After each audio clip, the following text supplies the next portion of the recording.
Ok, então hoje, né, nós vamos falar hoje sobre aí classificação das vias, ok?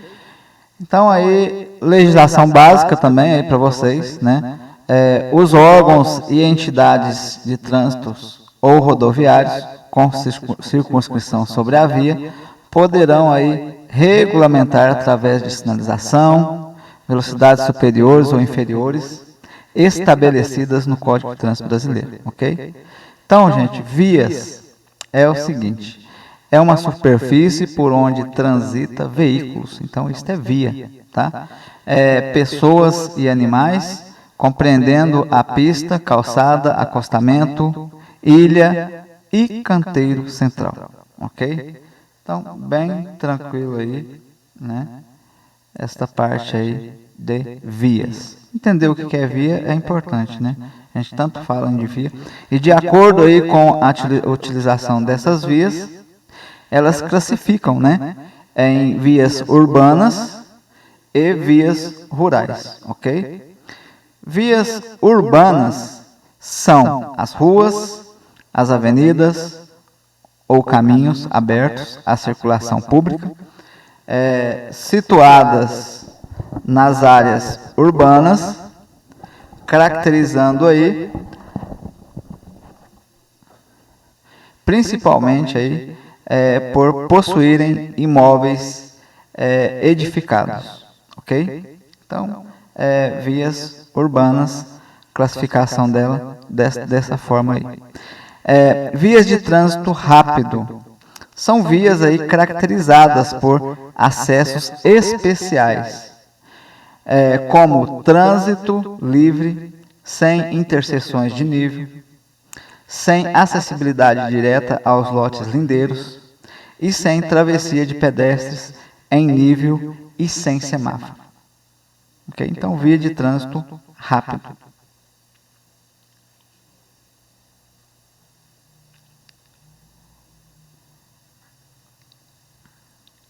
Via arterial são as vias caracterizadas por interseções em nível, geralmente aí controlada por semáforo, com acessibilidade direta aos lotes lindeiros e as vias aí coletoras e locais, possibilitando aí também o trânsito entre as regiões aí de cidades, ok?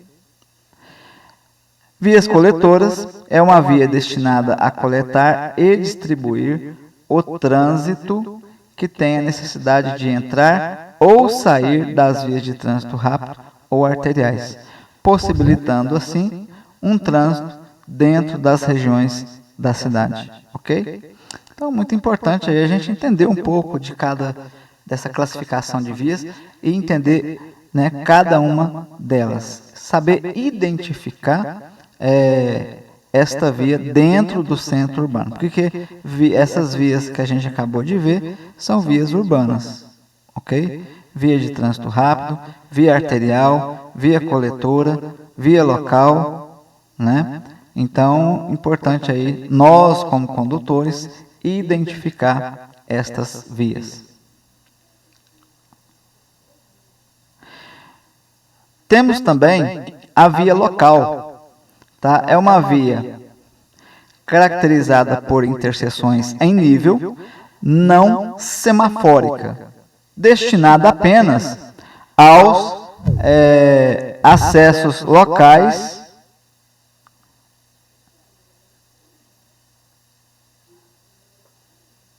ou áreas restritas. Vias rurais, tá? Vias rurais aí são estradas e rodovias situadas fora das áreas urbanas e elas se dividem aí em rodovias e estradas. Rodovias aí são vias rurais aí pavimentadas e estradas são vias rural não pavimentada, ok? Tranquilo, né? Bem de boa. Gente, isso vai ser pedido na sua prova, tá?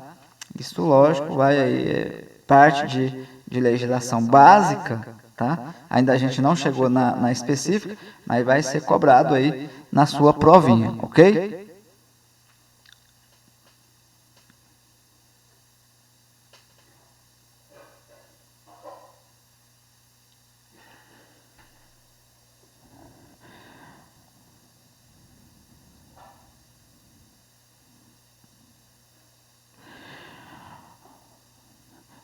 Gente, onde não existir sinalização regulamentada, ok? A velocidade máxima de cada via será nas vias urbanas eu tenho via de trânsito rápido, que aí a velocidade estabelecida quando não tem uma sinalização, né, não tem uma sinalização regulamentada naquela parte da via, você tem que saber que a velocidade máxima dela é 80 km por hora, ok? E nas vias arteriais, né, onde não tem sinalização também regulamentada, não tem placa, não tem sinalização aí horizontal nem vertical, a velocidade é 60 km por hora, velocidade máxima, ok? E vias coletoras, tá? 40 km por hora, velocidade máxima para essa via. E nas vias locais, 30 km por hora, ok? Então é importante aí vocês entenderem como que né, a velocidade máxima dessas vias urbanas sem aí sinalização regulamentada, né? Então, não tendo sinalização, tem que prevalecer essas velocidades, ok? Beleza? Então, bem tranquilo, bem de boa, né? Tranquilo aí, né, gente? Então, parte básica aí não é difícil, né?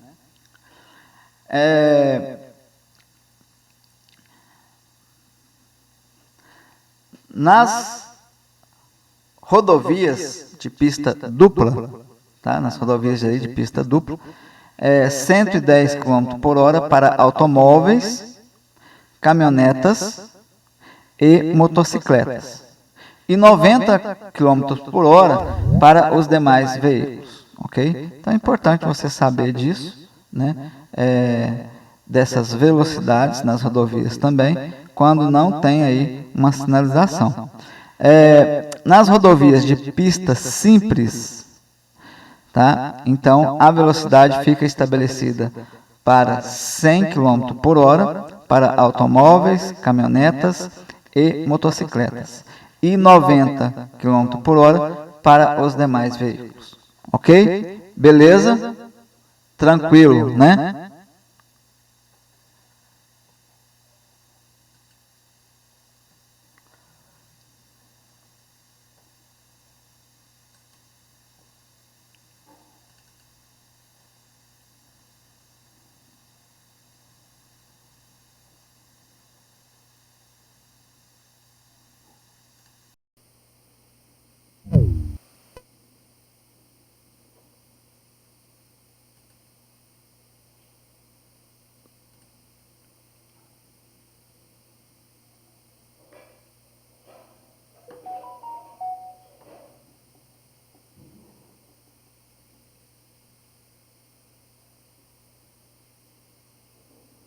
Ok, só um minutinho. Ok.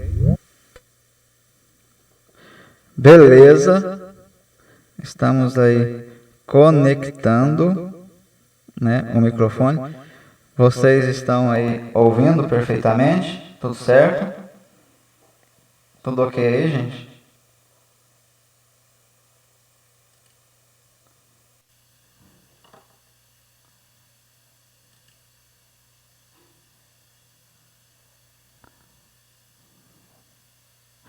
Vocês estão ouvindo perfeitamente aí, pessoal? Como que tá aí?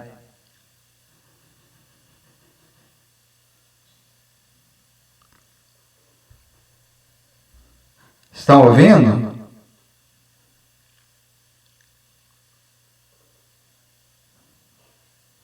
Oi? Ah, o áudio tá bom. Beleza, então, ok.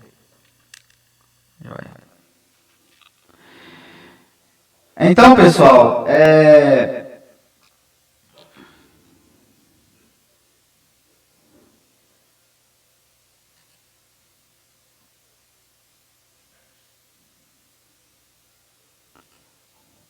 ok, então, falamos aí então sobre as rodovias simples e as rodovias aí duplas, né? Em questão de velocidade aí permitida, velocidade máxima, ok?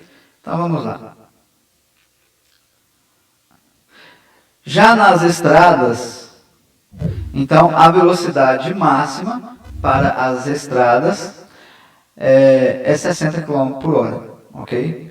A velocidade mínima não poderá aí ser inferior à metade da velocidade máxima, estabelecida em todos os tipos de vias. Então, importante aí a gente entender sobre esses procedimentos e essa regulamentação de velocidade máxima e mínima das rodovias, das vias urbanas, vias rurais. Ok? Então, muito importante aí para nós também entender essa parte.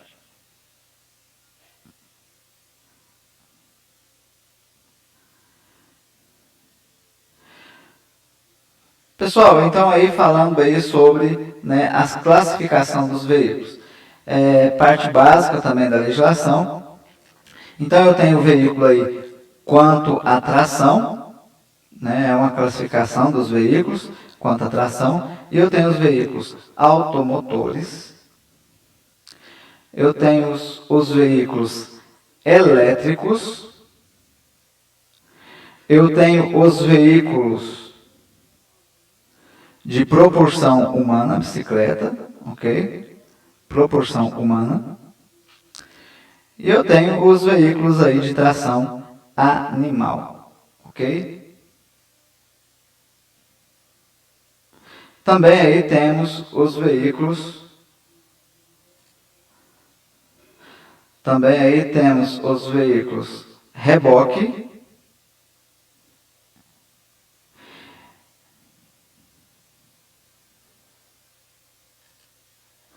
Temos os veículos reboque.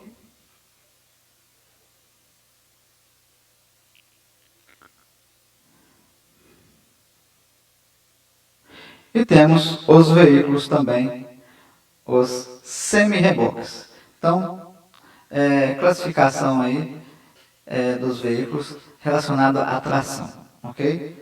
Então, é importante a gente entender essa parte aí também. Agora, quanto à espécie do veículo, né? A espécie aí da classificação dos veículos, eu tenho primeiro passageiro. Passageiro pode ser bicicleta, pode ser o ciclomotor, pode ser aí a motoneta, motocicleta, triciclo, né? Quadriciclo, automóvel, micro-ônibus, ônibus, bonde, reboque ou semi-reboque e charrete. Então, todos esses veículos são classificados também quanto à espécie de passageiros. Agora eu tenho os veículos relacionados a cargas. Então aí eu tenho também, pode ser a motoneta, pode ser a motocicleta, o triciclo, quadriciclo, caminhonete, caminhão, reboque, semi-reboque, carroça e o carro de mão. Então, quanto à carga, né? Veículos de carga. Veículos mistos, quanto à espécie, são aí caminhoneta, utilitários e etc. Quanto à tração, quanto à espécie de tração, eu tenho caminhão, trator, trator de rodas, trator de esteira e trator misto, ok? Eu tenho, quanto à espécie também, em relação à classificação dos veículos aí de competição, os veículos aí especial e os veículos de coleção, ok? Então vamos lá. Gente, quanto à categoria, estamos falando aí das placas, ok? Então, ó, as cores das placas identificam a categoria dos veículos, né? Particular, aí cinza, fundo cinza e caracteres preto. Aluguel, fundo vermelho e caracteres branco. Oficial, né? Fundo branco e caracteres preto. E já de aprendizagem eu tenho fundo branco e caracteres vermelho, ok?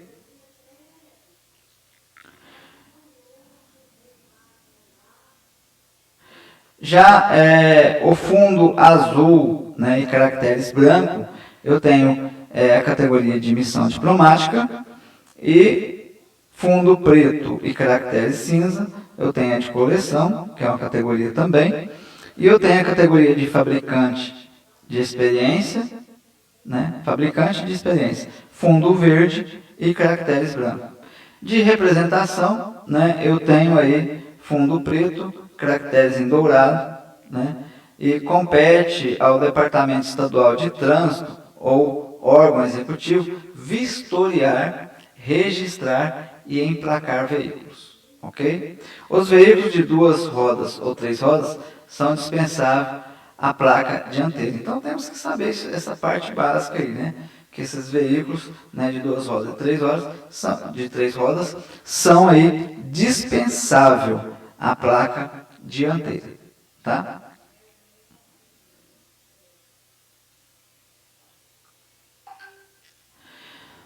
Sobre aí, né, as dimensões e peso para os veículos.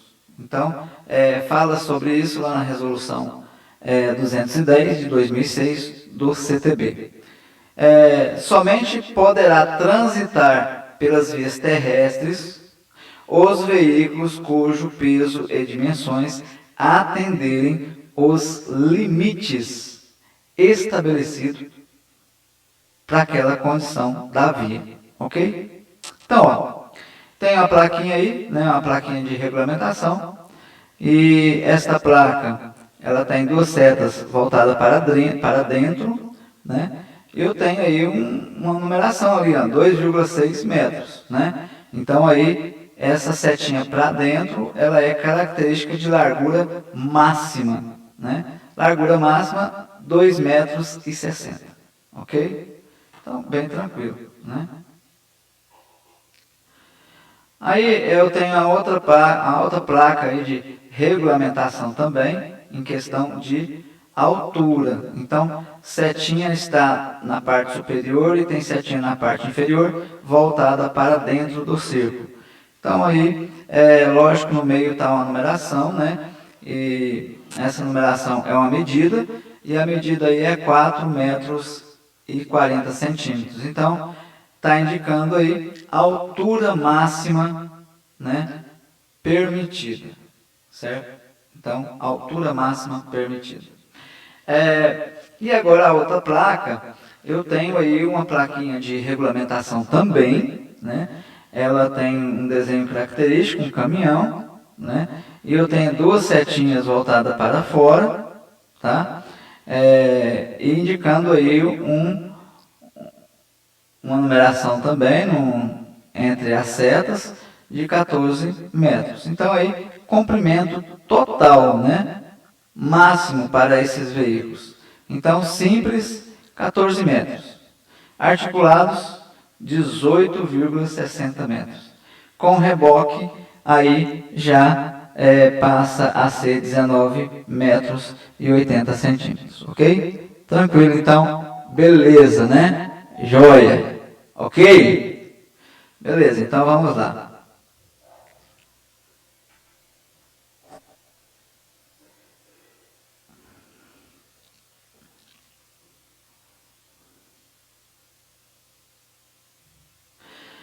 Beleza, nessa placa aí, né, de regulamentação, placas redondas, né, com a borda, né, vermelha e o interior fundo branco, são placas de regulamentação, característica.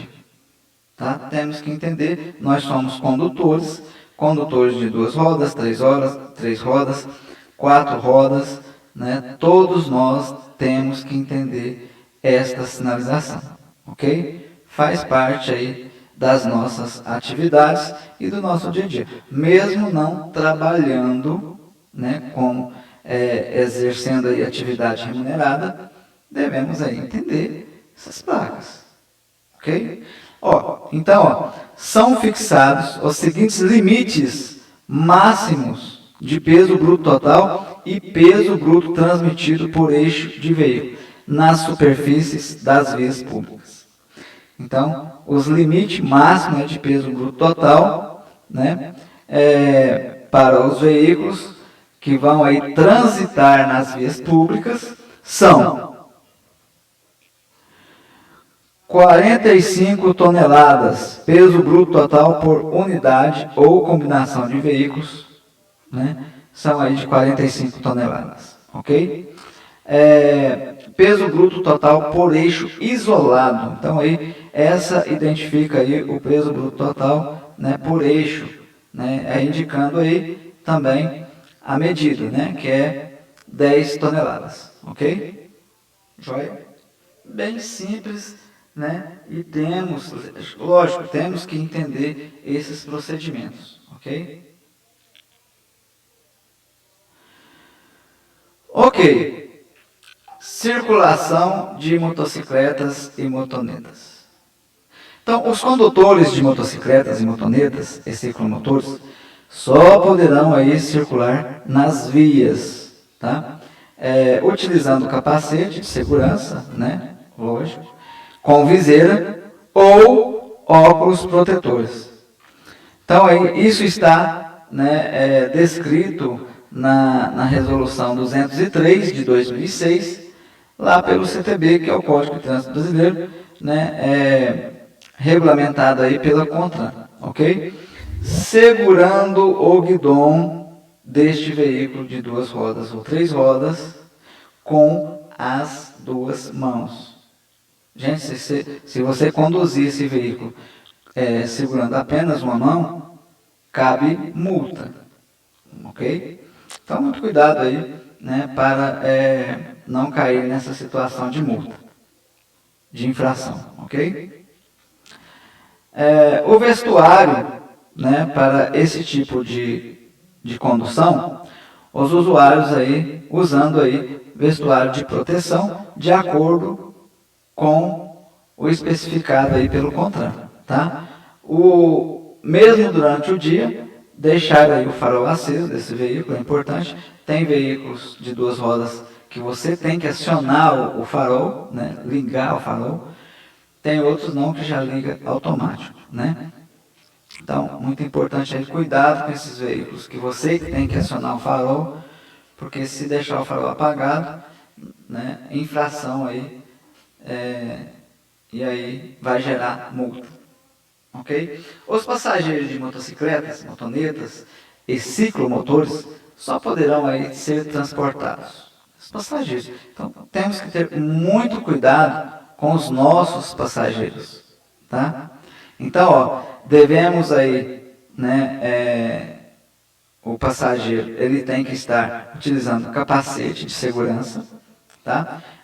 Na forma estabelecida pelo CONTRAN, ok? Em carro lateral acoplado aos veículos ou em assento suplementar atrás do condutor, é assim que ele deve ser transportado. Não deve ser transportado de lado, né? Não é feito assim. Esse veículo ele é feito para conduzir, né, de forma segura, e de forma segura aí tem que ser montado aí no veículo de 2 rodas. Não é sentado de lado, ok? Então, uma insegurança muito grande, né, quando transportado desta forma, porque causa uma falta de estabilidade no veículo.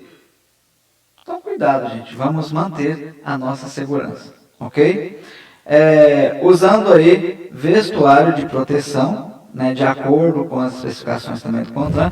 Então, o passageiro ele tem que usar o vestuário também, capacete, né, com viseira, ok? Então, bonitinho, tudo arrumadinho, organizadinho, limpo e higienizado. Então, nós vamos chegar lá nessa parte. E cuidado aí com, né, essa parte aí de higiene, tá? É muito importante aí para nós, ok?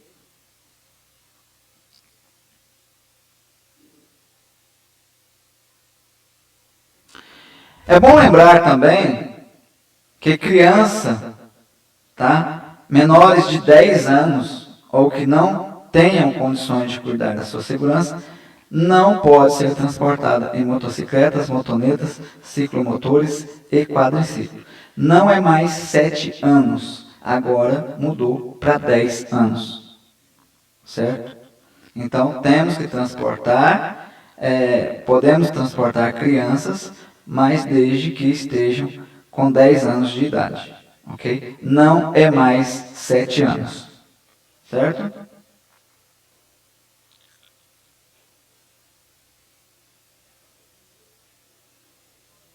Circulação de ciclista, né? Quando não houver ciclovia, ciclofaixa ou acostamento, a circulação de bicicletas deverá ocorrer no bordo da pista de rolamento, no mesmo sentido de circulação regulamentado para a via, com experiência sobre os veículos automotores. Ok? Então, circulação de ciclista, né? Dessa forma aí, temos que respeitar o ciclista, tá, gente? Pedestre também, cuidado com o pedestre, né? Pedestre, no Código de Trânsito Brasileiro, é a pessoa fragilizada e mesmo ela estando errado, é complicado para o motorista. Ok? Então, motorista, temos aí, né, condutores de veículos de qualquer categoria, né, temos que tomar aí os cuidados necessários para com os pedestres e ciclistas. Todo ciclista, ao passar por passarelas ou calçadas, deve descer e empurrar a bicicleta, onde passará a ser considerado pedestre. Motocicleta também? Também. Se ele desce e empurra, ele é considerado como um pedestre. Tá? Posso empurrar em sentido contrário, contramão? Empurrar, sim. Mas o veículo, a motocicleta, ela tem que estar desligada. Não pode estar ligada. Ok?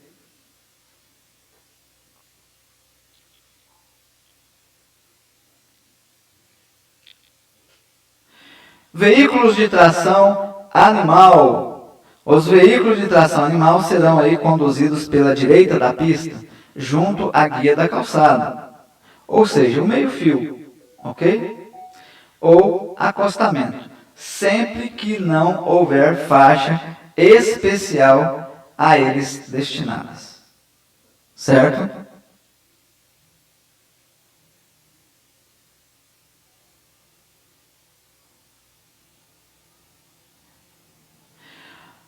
Competições, né, desportivas. As provas ou competições desportivas, inclusive aí, sendo ensaios em vias abertas à circulação, só poderá ser realizada mediante uma prévia permissão da autoridade de trânsito com circulação sobre a via. Ou seja, circunscrição sobre a via, ou seja, domínio sobre aquela via. Tá? O órgão responsável por ela. Então, tem que pedir uma permissão, né? Lógico, vai ter todo um aparato, vai ter que colocar ali uma viatura policial, um bombeiro, né? Uma viatura de ambulância, tá? Para os devidos cuidados aí se acontecer algum acidente. Ok? Então, por isso é legal aí se organizar, né? Então, se organizar não tem problema aí de competições aí desportivas. Uso de luzes. Luzes é importante aí o uso delas, né? O uso das luzes em veículos obedecerá às seguintes determinações. Luz baixa, à noite, nas vias iluminadas e durante o dia, nos túneis com iluminação pública e nas rodovias. Luz baixa, né, sendo também em rodovias simples, ok? Luz alta nas vias não iluminadas, exceto ao cruzar com outro veículo ou segui-lo. Então, se eu estou atrás de um outro veículo, luz baixa, né? Tanto para duas rodas, como para mais rodas. Ok? Então, temos que aí ser um motorista, né, prudente e consciente. Ok? Essa consciência vale a pena porque você não vai ofuscar o veículo da frente. E o veículo que está cruzando aí com você. Mas o outro veículo, ele não deu luz baixa, continuou com luz alta. Cara, se você revidar essa luz alta, a situação de risco de acidente vai aumentar muito, né? Vai dobrar, ok? Então evite, né? Diminua esse risco de acidente. Depende de nós, ok?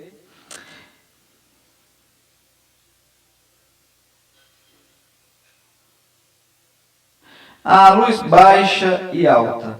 né, ela intermitente e por curto período de tempo, tá? Nas ultrapassagens ou indicar aí a existência de perigo. Então, esse pisca, né, da luz alta e baixa, tá? Geralmente aí é para fazer um alerta ao outro motorista, né? Um alerta que eu vou fazer uma ultrapassagem, um alerta aí de existência de perigo, né, logo à frente. Então, né, desta forma é o uso desse pisca, tá? Luz alta e baixa. Luzes de posição à noite para fins de embarque ou desembarque de passageiros e cargas ou descarga de mercadorias em condições de baixa visibilidade. Chuva forte, neblina, encerração, ok? Joia? Luz de placa. Essa luz ela é obrigatória e tem que estar funcionando perfeitamente, tá? Durante a noite em circulação. Se tiver queimada, é situação aí de infração, multa, tá? Beleza?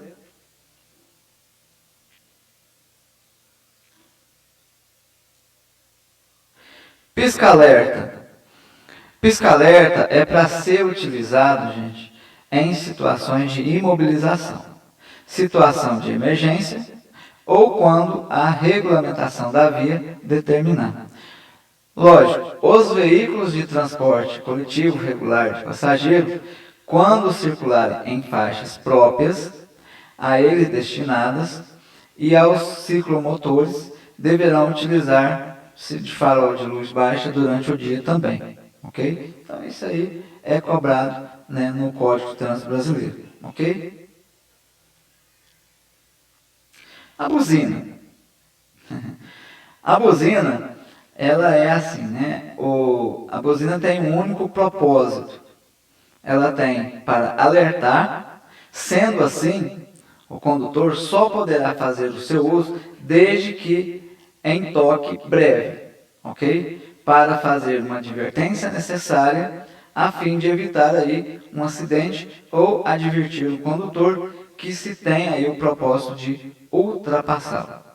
O uso da buzina é proibido entre as 22 horas e 6 horas da manhã, exceto com situações de emergência, em locais e horários proibidos pela sinalização, escolas, hospitais, ok?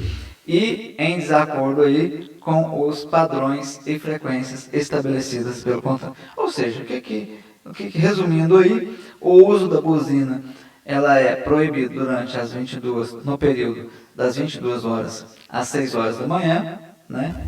E exceto em situações de emergência, acidente, para evitar, né? Tá? Aí sim pode utilizar nessas emergências. E em locais, né, de escola, hospitais, estritamente proibido o uso da buzina neste horário. Ok? Beleza? Das 22 às 6 horas.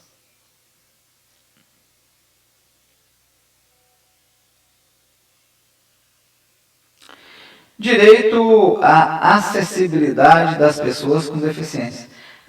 Acessibilidade nada mais do que pessoas com deficiência física, né? E aí elas têm aí esses direitos. No trânsito, deve ser fixado no vidro traseiro ou dianteiro dos veículos para identificar a presença de uma pessoa surda ao volante, facilitando a comunicação entre os condutores. Então, o adesivo, ele é um adesivo específico, né? Ele é um adesivo de fundo azul, um desenho de uma orelha, né? Identificando aí que essa pessoa ela tem deficiência auditiva. A melhor forma para comunicar-se, evitando aí desentendimentos, né? É através da sinalização visual com lanternas de faróis altos. Ok? Então estamos aí, né, gente?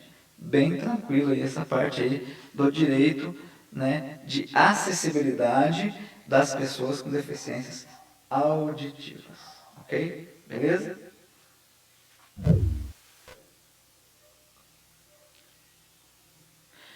O símbolo internacional de acesso identifica as possibilidades de acessibilidade aos portadores de deficiência física. Então eu tenho um símbolo aí, né, bem claro aí, que é um cadeirante, né? Então a pessoa deficiente aí tendo que usar uma cadeira de rodas. Então ele é fundo azul e o desenho aí bem claro aí, identificando aí uma cadeira e uma pessoa deficiente nela. Ok? Fácil de identificar, né? E temos que obedecer aos direitos dessa pessoa. Ok? Fiscalização em vias públicas, tá? Pela resolução aí 203 de 2006. A autoridade de trânsito e os seus agentes, ao abordar um motociclista trafegando em via pública, deve verificar o quê? Se o condutor e passageiro está utilizando capacete motociclístico, né? E certificado do Inmetro, esse capacete, se ele tem o certificado do Inmetro. Se o capacete ostenta, afixado na parte de trás do casco dele, o selo holográfico do Inmetro, conforme definição aí pelo CONTRAN. Tem que observar essa parte aí desses capacetes. Então o fiscal ele vai olhar isso daí, né? Quando vai abordar um motociclista, ele vai aí verificar, né, que se está utilizando o capacete correto e identificado também, tá? Ele vai observar também se, na ausência do selo holográfico do Inmetro, examinar a existência da logomarca do Inmetro na etiqueta interna do capacete, especificada na norma brasileira de regulamentação 7471. Ok? Então ele vai aí observar aí essa etiqueta interna também. Se não tiver, né, se tiver a ausência aí do selo holográfico. Ok? São duas observações que tem que ter aí o capacete. O estado geral desse capacete, buscando aí avarias ou danos que identifica a sua inadequação para o uso, tá? Então aí vai observar esse estado também do capacete em relação a isso. Vai observar também a existência, né, do dispositivo retrofletivo de segurança. Então, os capacetes têm que ter esse dispositivo de retrorefletivo. Ok?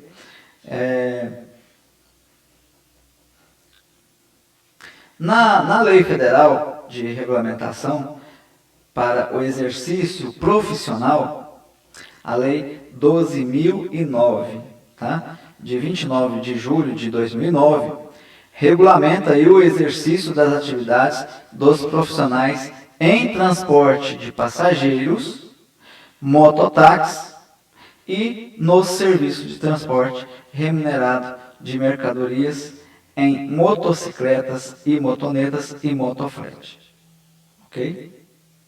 Então, regulamentação desse exercício profissional foi feito aí pela Lei 12.009 de 2009. Então, né, temos que aí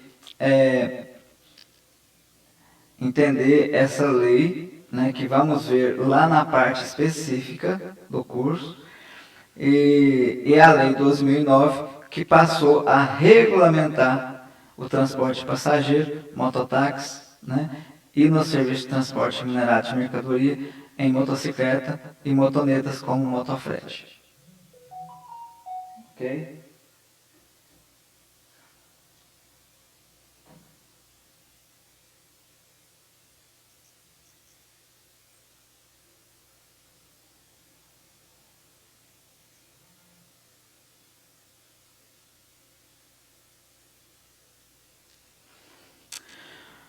Ok, vamos lá.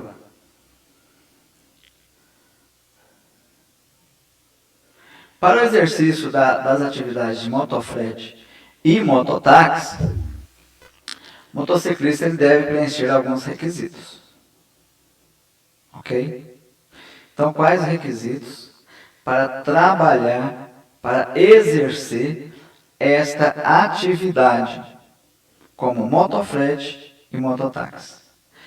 Ter pelo menos 21 anos, estar habilitado no mínimo há 2 anos na categoria A, ok?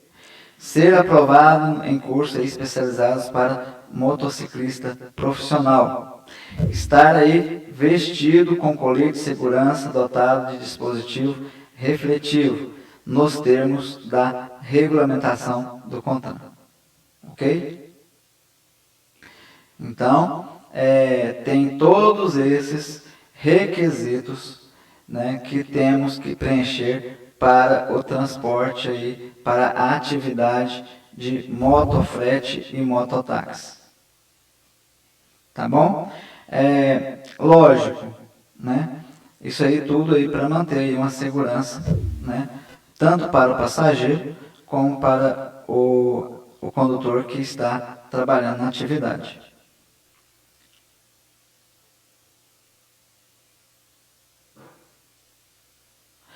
Certo. Para o profissional de serviço comunitário de rua, serão exigidos ainda os seguintes documentos, né? Carteira de identidade, título de eleitor, né? Cadastro de pessoa física, CPF, atestado de residência, certidões negativas da vara criminal, identificação da motocicleta utilizada em serviço, né? Então, a motocicleta vai ser com placa vermelha, tudo isso daí. Nós vamos falar isso daí mais lá na frente, né?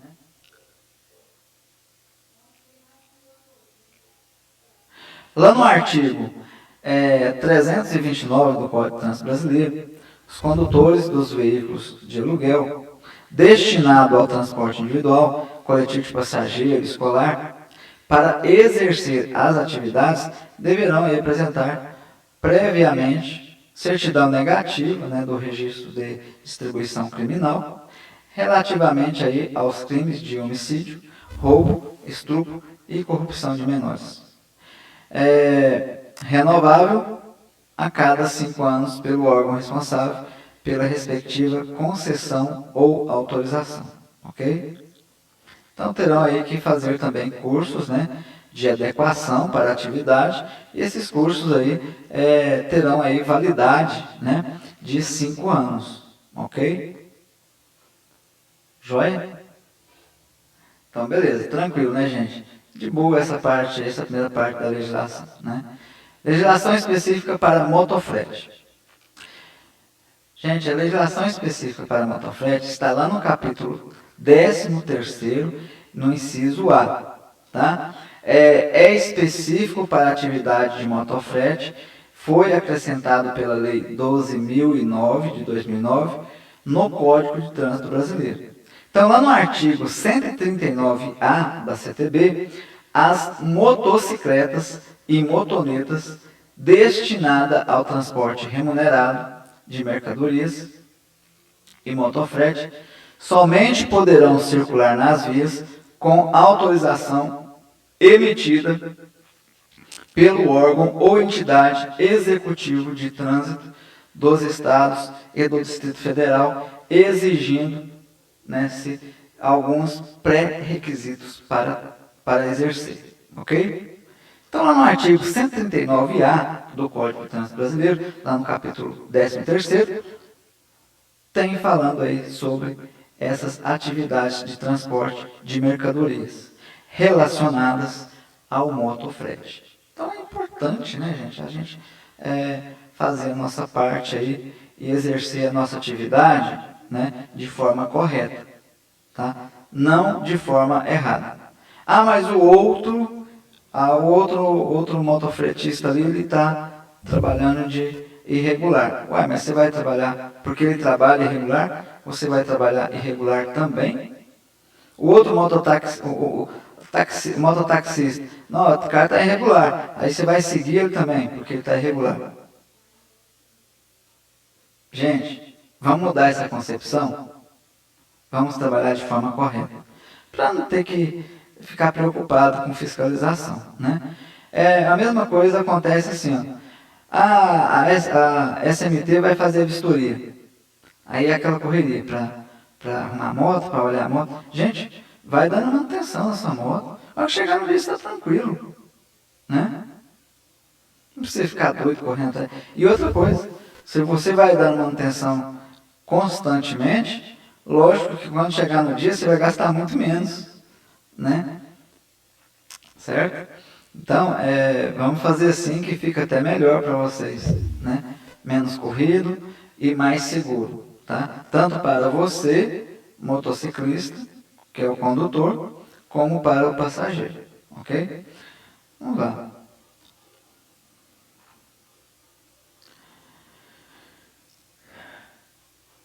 Gente, para trabalhar nessa parte, né, também de motofrete, tá? E mototáxi, né? Lógico, registro do veículo aí tem que ser de categoria de aluguel. Tem que ter uma instalação de protetor da moto, como mata-cachorro, fixado no chassi do veículo, destinado a proteger o motor e a perna do condutor, em caso de tombamento. Tá? Então, o protetor mata-cachorro serve para isso daí, né? Para proteger aí a perna do condutor em caso de tombamento. E às vezes o motociclista não sabe nem para que serve aquele mata-cachorro, né? Então, o mata-cachorro, gente, é para isso. Ele é destinado, né, a proteger tanto o motor e a perna do condutor. Tá? Então, é importante? Uai, cara, proteger minha perna é importante. Eu quero, né? Então, ó, instalação de aparador de linha antena corta-pipa. É essencial para essa atividade, é cobrado, é obrigatório, tá? Então, temos que ter aí a antena, o aparador, né, corta-pipa. Ó, esses dias atrás, agora, né, já teve uma informação aí de que não era um condutor, né, que exercia atividade remunerada, mas um condutor aí de motocicleta. Era uma moça, né, nova, de 20 e poucos anos, e transitando na Via Norte em Goiânia, pegou aí uma linha, né, de cerol e morreu. Tá? Então, gente, mesmo não exercendo atividade, temos que colocar isso. É um equipamento seguro. Deixa feia a moto. Deixa ficar feio. O que importa é a minha segurança, né? Ok? O que importa é a segurança minha, do passageiro, né? Então, e tem aquelas antenas que retrátil, né? Aquelas que é legal. Ela é mais bonitinhas que as outras, né? Então, ela tem uma estética melhor, tá? Mas não importa, né? Importa é a segurança, né, gente? Então, a inspeção desses veículos que exercem atividade remunerada, ele será aí semestral, tá? Para aí verificação de equipamentos obrigatórios e de segurança, ok? Instalação ou incorporação de dispositivo para o transporte de carga. Então, vai adaptar ali, né, um dispositivo aí para o transporte de cargas, para o frete, tá? De acordo com a regulamentação do CONTRAN, ok? Cuidado com as carretinhas aí irregulares, tá, gente? O transporte de combustível de produtos inflamáveis ou tóxicos ou de galões é proibido nesses veículos. Muitas pessoas aí, muitos condutores, eles insistem em conduzir aí, em transportar esses combustíveis, produtos inflamáveis ou tóxicos. É proibido nesses veículos, exceto o gás, tá, de cozinha e de galões contendo água mineral, desde que com auxílio de um sidecar, nos termos de regulamentação do CONTRAN. Além da legislação nacional, os municípios e os estados podem estabelecer normas complementares para aplicar as exigências previstas em seus regulamentos para as atividades de motofrete no âmbito de suas circunscrições e peculiaridades locais. Ok? É isso aí, né, gente? Vamos lá.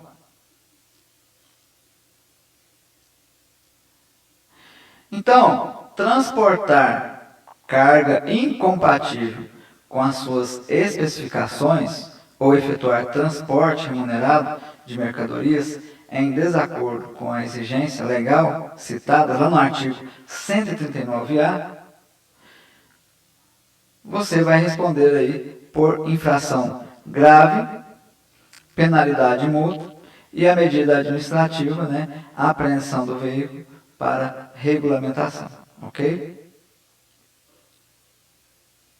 A pessoa, né, natural ou jurídica, geralmente aí que empregar ou firmar contrato de prestação continuada de serviço com condutor de motofrete, é responsável solidária por danos civis advindos do descumprimento das normas relativas ou exercício da atividade. E também responsabilidade pela sanção relativas à segurança do trabalho prevista na Consolidação de Leis Trabalhistas, CLT. Ok? Então, ó, é o seguinte, a pessoa, né, que trabalha, pessoa natural, física ou jurídica, né, que empregar ou firmar contrato com prestação de serviço de condutor de motofrete, ele também tem uma responsabilidade, né? Uma responsabilidade civil em normas relativas ao exercício da atividade, tá? E também aí responderá às sanções relativas à segurança do trabalho. Então tem que manter essa segurança, tem que manter aí todo, né, uma equação aí relacionada às leis trabalhistas, tá? Será considerado infração empregar ou manter contrato de prestação continuada de serviço com condutor de motofrete inabilitado legalmente, ou seja, não tenha a habilitação correta, não tenha o curso, tá? Ele pode prestar aí esse contrato aí de prestação de serviço, mas desde que esteja legalizado, ok? Então, bem simples. Fornecer ou admitir o uso de motocicleta ou motoneta para motofrete que esteja em desconformidade com as exigências legais. Qual que é a exigência legal da Lei 12.009 de 2009? É o baú, né, de forma que não seja fora do padrão, e o veículo todo, né, equipado adequadamente para esse transporte. Ok? Então, se não se enquadrar dentro das condições do CONTRAN, lógico, da Lei 12.009, vai aí sofrer aí essas infrações. Ok?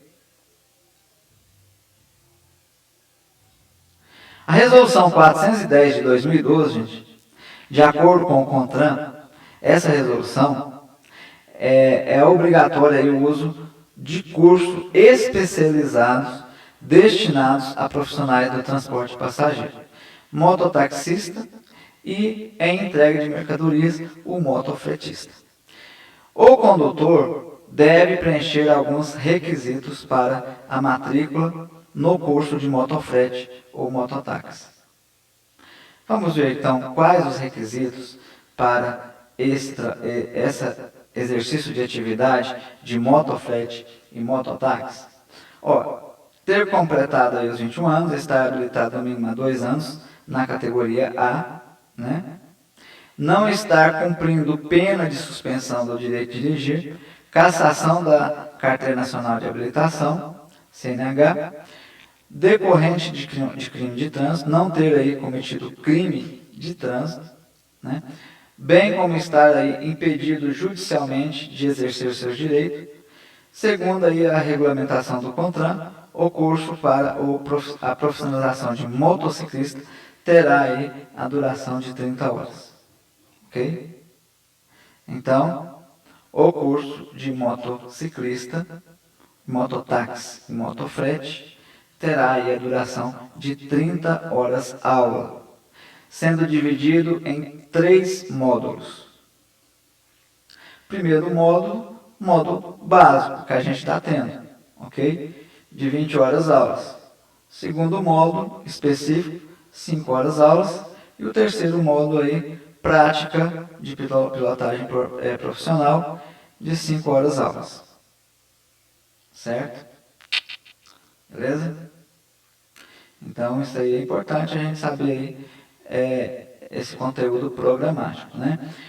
O curso será ministrado pelo DETRAN ou por instituições ou órgãos por eles autorizados. E somente será considerado aprovado no curso o participante que tiver 100% de frequência e, no mínimo, 70% de acerto nas questões relativas ao conteúdo teórico e 70% na avaliação prática. Em caso de reprovação, o motociclista terá prazo mínimo de 30 dias para realizar uma nova avaliação.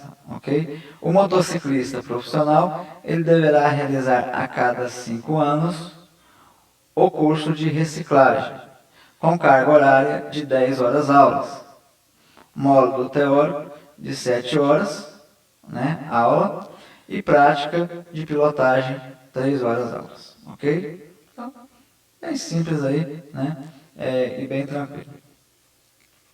A resolução, então, 356 de 2010 e a 219 de 2007, essa resolução, ela entrou aí em vigor, a 356, ela entrou em vigor em 2 de agosto de 2011, revogando aí a resolução 2019 de 2007, onde ela estabelece requisitos mínimos de segurança para a atividade de motofrete e mototáxi, visando a preservação da segurança no trânsito dos condutores e dos passageiros. Ok? Então, é necessário lembrar que cada município ou estado pode estabelecer normas complementares para as atividades de motofrete ou mototáxi, de acordo aí com suas características locais, ok? Então deverão aí garantir as condições técnicas e requisitos de segurança, higiene e conforto dos usuários dos serviços, ok? Segurança e higiene, certo? Temos que ter. Tá?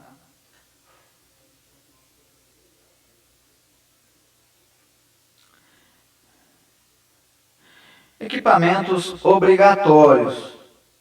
Tá? Então, o CONTRAN, número 14 de 98, estabelece aí os equipamentos obrigatórios para a frota de veículos em circulação. Então, vamos ver esses equipamentos. Artigo 1. Sobre os equipamentos obrigatórios. Para circular em via pública, mesmo sem a finalidade de atividade profissional, os veículos deverão estar dotados de equipamentos obrigatórios relacionados abaixo a serem constatados pela fiscalização, ou seja, serem fiscalizados e em condições de funcionamento. Tá? Então, vão ser fiscalizados esses equipamentos obrigatórios e esses equipamentos têm que estar em condições aí de funcionamento. Vamos lá. Para ciclomotores, o que é exigido? Motocicleta, motonetas, 2 rodas.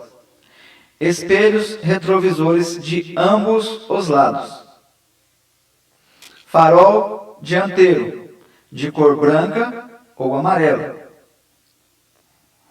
Lanterna de cor vermelha, na parte traseira.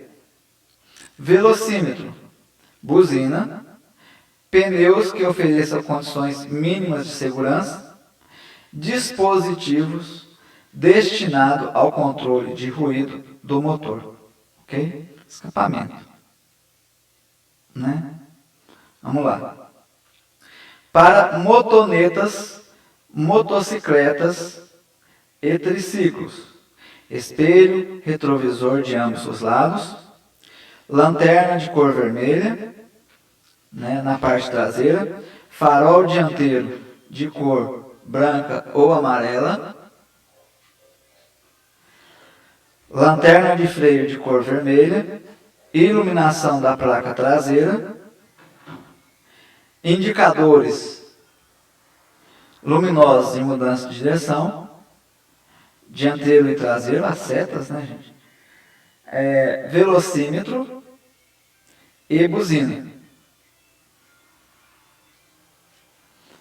Pneus, que oferecem condições mínimas de segurança. E dispositivo destinado aí ao controle de ruído do motor, que é o escapamento. Para quadriciclo,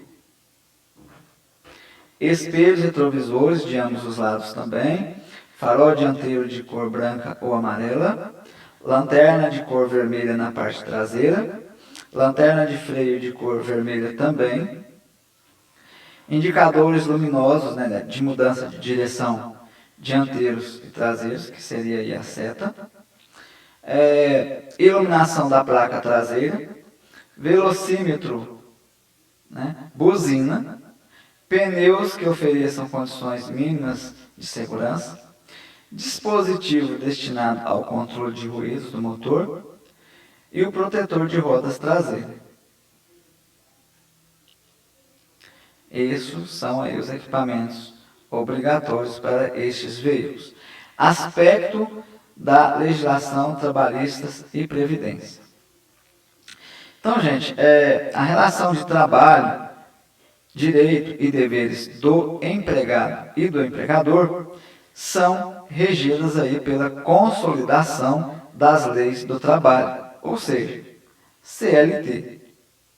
Ela é a principal norma legislativa do Brasil sobre as relações individuais e coletivas de trabalho. Ok? Buscando, então, criar uma legislação trabalhista atualizada, a consolidação de leis do trabalho sobre alterações até hoje, se adequando às necessidades de proteção do empregado e defesa dos seus direitos. Ok? Devemos saber um pouco sobre isso? Sim, gente. Né? Relação dos direitos do funcionário, do empregador, tá? Então, isso é importante para nós. Só existe uma relação de emprego quando alguns requisitos são preenchidos, de acordo com a legislação, né, do artigo 2 e 3 da CLT. Empregador. Considera-se empregador a empresa individual ou coletiva que, assumindo aí os riscos da atividade econômica, ela admite, assalaria e dirige a prestação pessoal de serviço. Certo? Esse é empregador, artigo 1. Empregado. Considera-se empregado toda pessoa física que presta serviço de natureza não eventual ao empregador sobre a dependência deste e mediante salário. Então, tem um salário, depende aí do empregador, né? Tá? Então, ela executa, né, toda uma atividade de prestação de serviço, ok? Então, esse aí é o empregado, né? E agora, então, serão aí apresentados alguns dos principais direitos do trabalhador em geral, onde se inclui aí motociclista profissional. Importante para nós, ok? Jornada de trabalho para esta atividade. Esse período pode ser de no máximo 8 horas diárias, está lá, está legalizado, né? Caso trabalhe mais do que isso, será considerado hora extra, com acréscimo de 50% acima do valor da hora normal. Ok? Trabalho noturno, realizado entre as 22 às 5 horas da manhã, e terá o acréscimo de 20% nessas horas trabalhadas, chamado de adicional noturno. Ok? Carteira de trabalho e previdência social. Carteira de trabalho e previdência social é obrigatória para o exercício de qualquer emprego, inclusive de natureza rural, ainda que em caráter temporário, e para o exercício por conta própria de atividade profissional remunerada. Tá? Então, trabalho aí com carteira de trabalho e previdência social é desta forma aí. A carteira, né, ela é um documento onde fica registrado a vida profissional do trabalhador, com instruções importantes que garantem aí o seu direito, como seguro-desemprego, aposentadoria, fundo de garantia por tempo do serviço, e também aí constam alterações salariais e férias. O empregador fornecerá ao empregado, no ato da admissão, documentos do qual constem a data da admissão, a natureza do trabalho, o salário e a forma de seu pagamento. Ok? Se o empregado ainda não possuir a carteira na data em que for dispensado, o empregador lhe fornecerá atestado de que conste o histórico da relação empregatícia. Ok? FGTS. O Fundo de Garantia do Tempo de Serviço, que é o FGTS, foi criado aí pelo governo federal com o objetivo aí de proteger o trabalhador demitido sem justa causa, mediante aí a abertura de uma conta vinculada ao contrato de trabalho. Ok? Lógico, então esse fundo de garantia vai estar lá te esperando, né? A todos os trabalhadores com contrato de trabalho formal, regido pela consolidação das leis de trabalho, desde 5/10/88, né? Antes desta data, o direito ao FGTS era opcional. No início de cada mês, os empregadores depositam em contas abertas na Caixa Econômica Federal, em nome dos seus empregados, o valor correspondente a 8% de cada funcionário. Ok? Então, 8% do salário vai para o FGTS. O percentual desses 8% do FGTS não é recolhido somente sobre o valor do salário recebido pelo empregado. Incide também sobre o valor das horas extras, adicionais de periculosidade e insalubridade, trabalho noturno, 13º, valor das férias e sobre o valor do aviso prévio trabalhado ou indenizado. Ok? Seguro-desemprego. Seguro-desemprego, desde que atendidos aos requisitos legais, pode ser requerido por todo trabalhador dispensado sem justa causa, por aqueles cujo contrato de trabalho foi suspenso em virtude de participação em curso ou programa de qualificação oferecido pelo empregador, por pescadores profissionais durante o período em que a pesca é proibida devido à procriação da espécie e por trabalhadores resgatados das condições análogas à de escravidão. Ok? Rescisão contratual. É a cassação do contrato de trabalho por uma ou ambas as partes envolvidas no contrato. Pode ocorrer por consequência dos seguintes fatores: por demissão do empregador, por demissão do empregado, por desaparecimento de uma das partes, por mútuo consentimento entre as partes, por cumprimento do termo de contrato por força maior, ok? Férias. Todo empregado terá direito anualmente ao gozo de um período de férias sem prejuízo de remuneração. Após cada período, 12 meses de vigência do contrato de trabalho, o empregado terá direito a férias de 30 dias corridos, quando não houver faltado ao serviço mais de 5 vezes ao trabalho. Faltou mais de 5 vezes, não vai ter 30 dias, ok? Aviso prévio.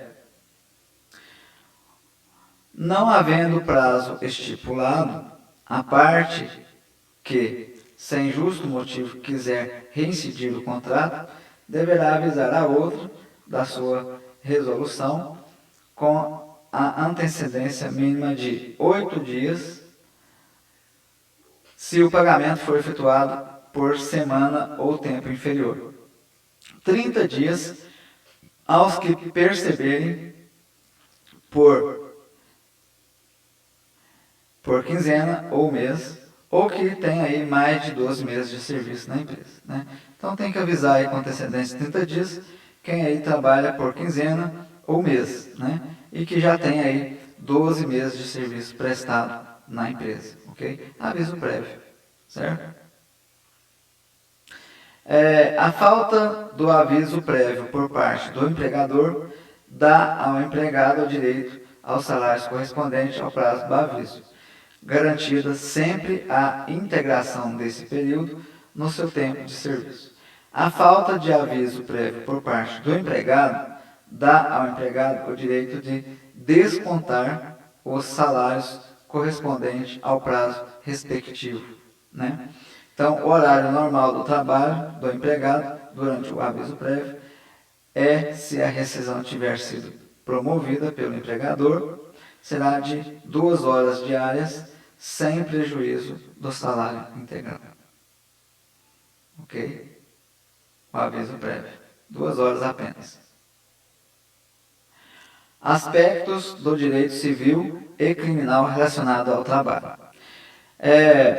Gente, na responsabilidade civil, os sujeitos estará aí reparando, né, ou pagando pelos prejuízos causados a outrem, ou seja, os prejuízos causados tanto para a empresa como para o empregador, né? Na responsabilidade criminal, o sujeito estará sendo penalizado pela infração praticada, devidamente aí prevista na lei. O Código Civil, né, no seu artigo 927, parágrafo único, admite genericamente a aplicação da teoria do risco no campo de responsabilidade civil. O juizado especial civil tem competência para conciliação, processo e julgamento das causas civis de menor complexibilidade, cujo valor não exceda a 40 vezes o salário mínimo vigente. Sendo em caso de reparação de danos causados de acidente automobilístico, responderá aí a responsabilidade objetiva, fundamentada na teoria de risco criado, sendo que a circulação de automóveis criou um risco social próprio e que é preciso atender, estabelecendo a responsabilidade na base dos principais objetivos, né? O crime aí, ele é a denominação genérica para o ilícito, né, criminal, e tem aí como sanção característica a pena restritiva da liberdade, ou seja, a prisão. Embora existam outras penalidades, como multas, as interdições de direitos, perdas de bens e etc. Constitui também infração de trânsito o não cumprimento do Código, da legislação complementar ou das resoluções do CONTRAN, implicando em penalidades e medidas administrativas, ok? Então, gente, ó, o crime, né, cometidos na direção do veículo automotores, previsto aí pelo Código de Trânsito Brasileiro, ele aplica-se às normas gerais do Código Penal e do Código aí Processo Penal, sendo eles crime de trânsito de lesão corporal culposa, crime de trânsito de embriaguez ao volante, crime de trânsito de participação ou competição não autorizada, ok? São circunstâncias que sempre agravam as penalidades dos crimes de trânsito ter o condutor do veículo cometido a infração, dano potencial para 2 ou mais pessoas, utilizando o veículo sem placa, com placa falsa ou adulterada, sem possuir a CNH ou a permissão para dirigir, utilizando o veículo que tenha sido adulterado pelo equipamento ou característica, suspensão, rodas, etc. Então, muito cuidado aí em adulterar o nosso veículo, né? Crimes cometidos no trânsito, tá? Artigo aí 302, né? E o artigo 312 do Código de Trânsito Brasileiro. Deixar o condutor do veículo, na ocasião do acidente, de prestar imediato socorro à vítima. Crime de trânsito. Praticar lesão corporal culposa na direção do veículo automotor. Crime de trânsito. Praticar homicídio culposo na direção do veículo automotor. Crime de trânsito. Dirigir veículo automotor em via pública sem devidamente permissão para dirigir ou habilitação, ou ainda se cassado o direito de dirigir, gerando um perigo de dano. Crime de trânsito também, tá? Trafegar em velocidade incompatível, né, com a segurança nas proximidades das escolas, hospitais, estações de embarque e desembarque de passageiros e logradouros estreitos, ou onde haja grande movimentação ou concentração de pessoas, gerando aí perigo de dano. Então, crime de trânsito também. Lembre-se que no trânsito você não está sozinho e as leis não foram feitas apenas para os outros, mas para você também. E que grande parte dos crimes de trânsito ocorre devido à irresponsabilidade dos próprios motoristas, ok? O Código de Trânsito Brasileiro, no capítulo 19, explica detalhadamente todas as variáveis sobre os crimes cometidos na direção de veículos automotores, ok? E aqui, né, a nossa parte básica, tá, de legislação foi concluída, né? Vamos ver aí nas próximas aulas as matérias aí relacionadas ao conteúdo programático, ok? Então, vamos ficar por aqui agora e logo voltaremos a seguir com o conteúdo programático.